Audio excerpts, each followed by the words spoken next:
Halo guys, welcome back in my YouTube channel Fun Atara.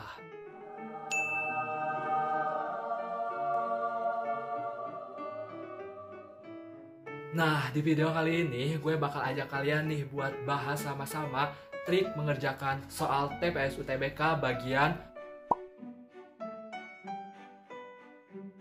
Sebelumnya, gue persilakan kalian buat menyiapkan dulu alat tulis kalian seperti pensil dan buku catatan ataupun HVS kosong, sehingga kalau ada yang penting nanti kalian bisa catat dan bisa kalian buka kembali setelah menonton video gue. Oke. Oh iya, nanti buat yang bagian pengetahuan dan pemahaman umum, pemahaman bacaan dan menulis, serta pengetahuan kuantitatif juga bakalan gue bahas di next video. Jadi tunggu aja ya, semoga nanti segera diupload dan manfaat buat kalian. Nah, sekarang fokus dulu ke penalaran umum. Triknya apa aja? Langsung saja check this out. Trik mengerjakan soal TPS UTBK 2020 Bagian penalaran umum by Fun Atara. Nah guys, sebelumnya gue mau ngasih dulu nih tips TPS UTBK secara umum ya. Jadi di semua subtes baik PU, PBM, PPU ataupun PK. Apa saja itu tips mengerjakan soal UTBK? Yang pertama adalah berdoa. Dengan kalian berdoa, insya Allah kalian akan lebih yakin dalam mengerjakan soal-soal UTBK nanti. Yang kedua, baca soal secara sekilas. Tapi kalian tuh harus sambil berpikir. Jadi nanti setelah beres baca soal tuh kalian tahu itu soalnya susah atau gampang, butuhkan waktu lama atau enggak. Jadi nanti kita bisa masuk ke tips yang ketiga dan keempat. Kalau yang ketiga, kalau merasa butuh waktu lama buat mengerjakannya atau merasa sulit, lewat aja dulu soalnya. Jadi jangan ngabisin waktu di nomor-nomor awal. Yang keempat, langsung kerjakan kalau merasa bisa dan tidak membutuhkan waktu lama dalam mengerjakannya. Nah, kalau kalian merasanya, oh itu soalnya gampang nih, bisa dikerjakan sekarang, ya udah kerjakan tanpa menghabiskan waktu lama kayak gitu. Nah, kalau udah tahu kita soalnya itu harus kita kerjakan langsung atau tidak, kita lakukan tips nomor 5. Jadi melakukan poin 3 dan 4 itu sampai nomor terakhir. Nanti kalau udah di nomor terakhir, masuklah kita ke tips yang ke-6, yaitu balik lagi ke awal. Jadi kalian buat ngisi soal yang dilewat untuk dikerjakan kembali. Terus yang ke-7, sisakan waktu 1-3 menit untuk mengecek ulang atau memastikan semua soal diisi. Jadi kalian tuh jangan mepet-mepet banget. Di menit-menit terakhir harus disisakan buat mengecek ulang semua soal apakah udah diisi atau belum. Terus yang ke-8, kalau ragu, tetapkan pada jawaban awal. Jangan diubah. Kecuali kalian dapat jawaban yang udah yakin benar gitu. Pas kalian ngecek, kalian kerjakan lagi, dapat nih yang benarnya, ya udah kalian jawab. Tapi kalau masih ragu dan belum dapat jawaban yang benar, ya udah pilih jawaban yang semula atau yang sebelumnya. Ke-9, berdoa lagi. Kalau kalian udah beres mengerjakannya, kalian jangan lupa untuk berdoa lagi. Semoga apa yang kalian sudah kerjakan itu mendapatkan hasil yang terbaik nanti. Selanjutnya masuk ke prediksi soal penalaran umum berdasarkan gue ya. Jadi ini hanya prediksi aja, semoga nanti memang benar-benar keluar. Tipe-tipe soal penalaran umum yang pertama, menurut gue ada penalaran verbal atau analogi kata. Terus yang kedua ada pola bilangan atau pola huruf atau pola gambar. Yang ketiga ada logika proporsi atau silogisme dan kawan-kawannya. Soalnya itu kayak yang jika maka, terus kalian disuruh untuk menarik kesimpulan yang kayak gitu. Yang keempat, analisis grafik atau tabel. Nah ini di TO-TO yang gue lihat tuh banyaknya soalnya seperti tipe ini nih, analisis grafik dan tabel. Jadi nanti ada bacaan gitu disertai dengan grafik dan tabel. Nanti ada beberapa pertanyaan, kalian harus mencari jawabannya dari bacaan grafik dan tabel tersebut kayak gitu. Terus yang selanjutnya ada logika analitik atau posisi. Soalnya itu kayak nanti ada cerita, ada aturan-aturan tertentu, syarat-syarat tertentu. Nah kalian disuruh mencari urutan yang paling tepat yang kayak gitu-gitu loh. Terus soal selanjutnya ada sebab akibat dan tipe-tipe soal yang lainnya. Terus gimana sih tips TPS UTBK di bagian penalaran umum? Tips mengerjakan penalaran umum yang pertama, karena menurut gue ya, tipe soal penalaran umum ini sebenarnya bermain logika saja. Jadi harus fokus dan teliti untuk membaca soal, jangan sampai terkecoh. Yang kedua, kalau ada soal berbentuk bacaan atau grafik, baca soal terlebih dahulu, baru lihat bacaan atau grafiknya. Jadi biar nggak memakan banyak waktu buat memahami grafik dan bacaannya dulu. Jadi kalian nanti hanya memahami bacaan dan grafiknya sesuai yang ditanyakan di soal. Seperti itu. Yang ketiga, lihat semua option atau pilihan jawaban dengan cepat tanpa diverifikasi dulu. Tujuannya buat apa? Biar kalian tahu gitu jawaban yang mungkin yang mana. Nanti kalian verifikasilah di bacaan atau tabel di soal kayak gitu. Terus nomor 4, kalau udah yakin ketemu jawaban di option A, langsung isi. Jangan buang-buang waktu untuk memverifikasi option lain apakah benar atau salah. Nah, jadi kalau kalian misalkan lihat option A, oh ini udah benar nih jawabannya. Nah, untuk option B, C, D, E-nya itu jangan diverifikasi lagi membuang-buang waktu. Karena jawaban yang benarnya udah kita ketemuin di A, kayak gitu. Ingat, kita dikejar waktu. Terus nomor 5, kalau belum yakin, pikirkan lagi. Cari lagi jawabannya dan eliminasi option yang tidak mungkin agar lebih mudah menemukan jawaban yang paling tepat, kayak gitu. Nah, selanjutnya contoh soal TPS UTBK bagian penalaran umum. Contoh soal penalaran umum yang pertama adalah soal penalaran verbal. Nah, di sini misalkan ada kereta api dan transportasi. Kita diminta untuk mencari analogi yang sesuai dengan di soal. Ada triknya loh buat mengerjakan soal analogi kata. Yang pertama, tentukan jenis kata. Itu kan di soalnya kereta api dan transportasi. Kereta api itu kata benda, transportasi kata benda juga. Berarti yang di option harus kata benda, titik 2 kata benda juga. Nah, sedangkan yang option A, roda berputar. Berputar itu kata kerja, berarti kita coret option yang A. Pilihan kita B, C, D. Terus yang nomor 2, cari padanan kata yang sesuai soal. Nah, yang gue jelasin tadi tuh, yang roda dan berputar itu kan nggak sepadan ya dengan yang kereta api transportasi, berarti kita coret yang option A. Terus yang ketiga, buat kalimat penghubung. Misalkan kereta api salah satu jenis transportasi. Nah, terus kita eliminasi tuh, trik yang keempat tuh, option yang tidak sesuai. Yang B itu dahan salah satu jenis pohon, no, kita coret. C, hutan salah satu jenis hewan, no, kita coret. Nah, berarti jawaban kita adalah D, ikal adalah salah satu jenis rambut. Kayak gitu, jadi mainnya kita tentukan dulu jenis katanya apa, sesuaikan analogi yang di option dengan soal, buat kalimat penghubung, nanti eliminasi option yang tidak sesuai. Masih tipe soal yang sama, penalaran verbal. Di sini ada burung dan sangkar. Burung adalah hewan, sangkar adalah tempatnya. Nah, berarti yang nomor A enggak ya. Di sana ada kuda dan kebun. Kebun itu terlalu luas, bukan tempat tinggalnya. Terus istal, kuda, kebun, kuda. Yang B dan C salah juga ya. Itu harusnya kuda dulu di awal. Berarti jawaban kita adalah D, kuda istal. Nah, dengan teknik eliminasi ini, walaupun kita nggak tahu arti kata istal, kita udah dapat jawabannya yang D itu kuda istal kayak gitu. Ya, contoh soal penalaran umum tipe kedua itu pola bilangan atau huruf atau gambar. Misalkan bisa kita lihat 1A, 4C, 7E. Nah, triknya biar cepet gimana sih buat ngerjain soal kayak gini? Pertama, lihat soal dan option secara keseluruhan dengan cepat. Yang kedua, kalau ada angka yang sama di option, abaikan. Misalkan itu G-nya sama kan semua di option, berarti kita abaikan, hanya nyari satu angka doang gitu maksudnya. Terus yang ketiga, cari pola yang ditanyakan dan di option yang berbeda. Cari pola yang satu angka doang nih yang ini, karena yang G itu udah sama. Buat mempersingkat waktu. Nah, misalkan di sini 1 ke 4 ke 7. Berarti tambah 3 tambah 3 tambah 3 10 kayak gitu. Jadi jawabannya adalah C. Dan ingat, pola tidak hanya berurutan, bisa loncat atau bertingkat. Ingat juga, pola bisa menggunakan beberapa operasi hitung, nggak hanya satu operasi hitung aja. Nah, ini contoh pola gambar. Pola gambar itu sama aja sih kayak pola bilangan tuh. Nambah 1 tambah 1 tambah 1 berarti jadi 7 kan ya.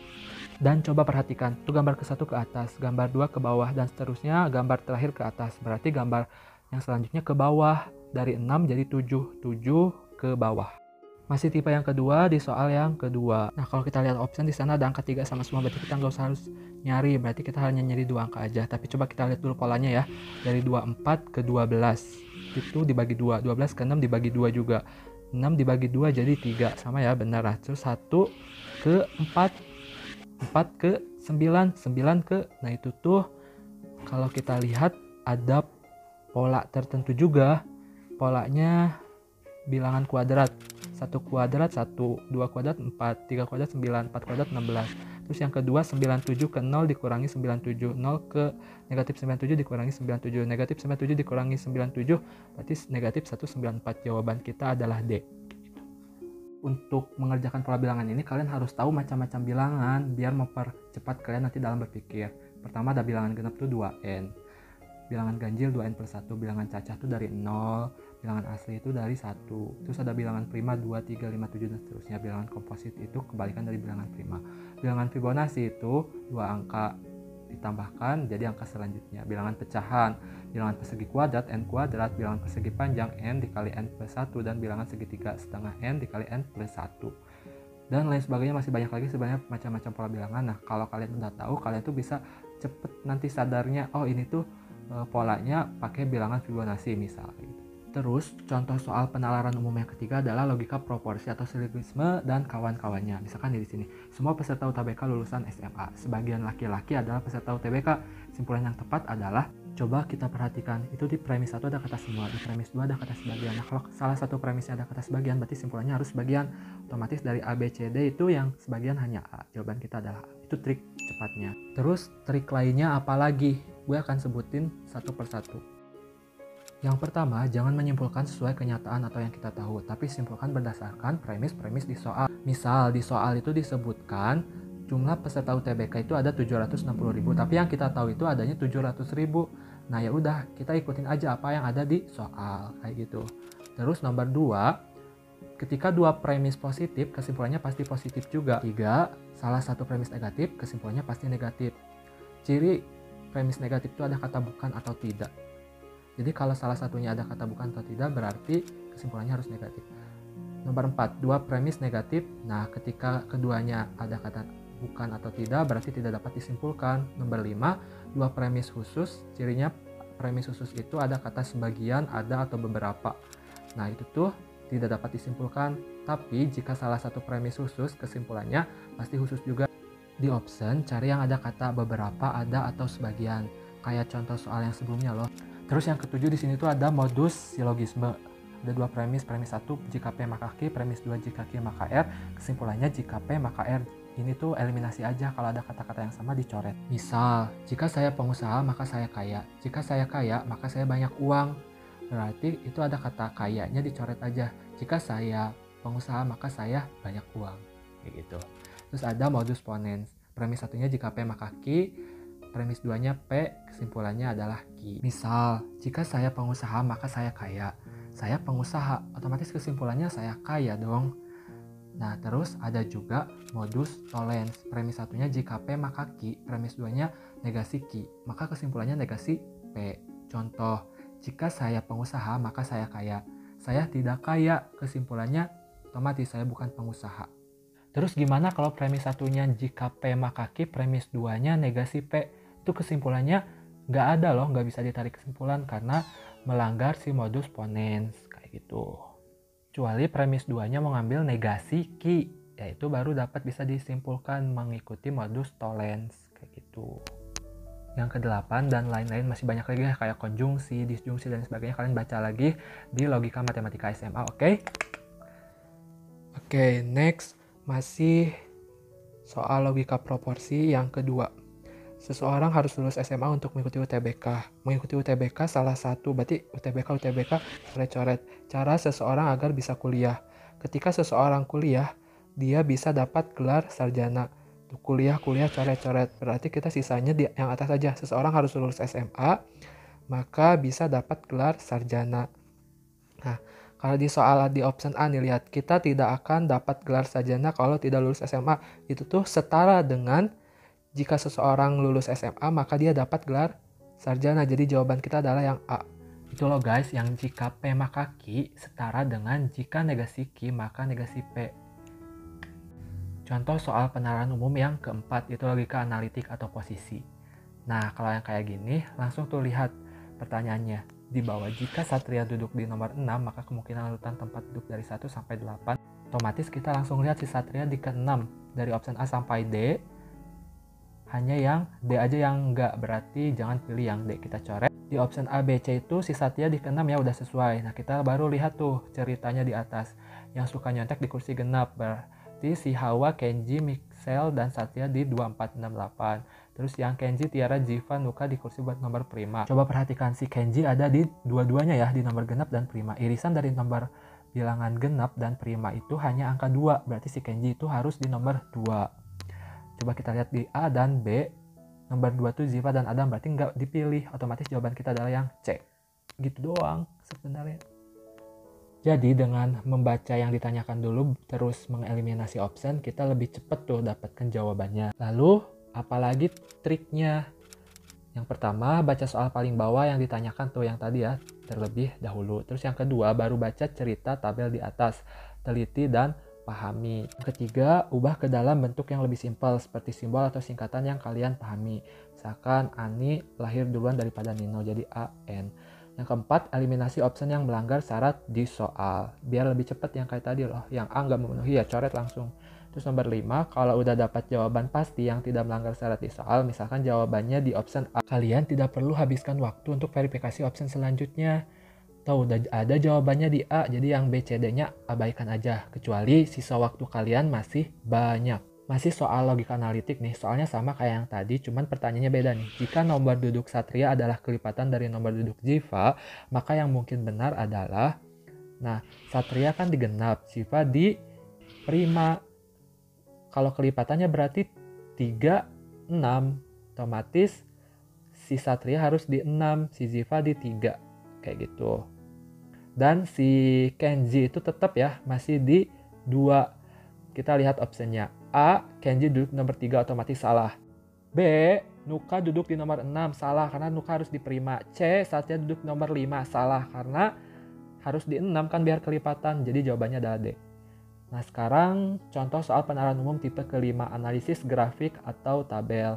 Nah biasanya bacaannya panjang ya, tapi gue pilih yang pendek aja. Ini sebagai contoh.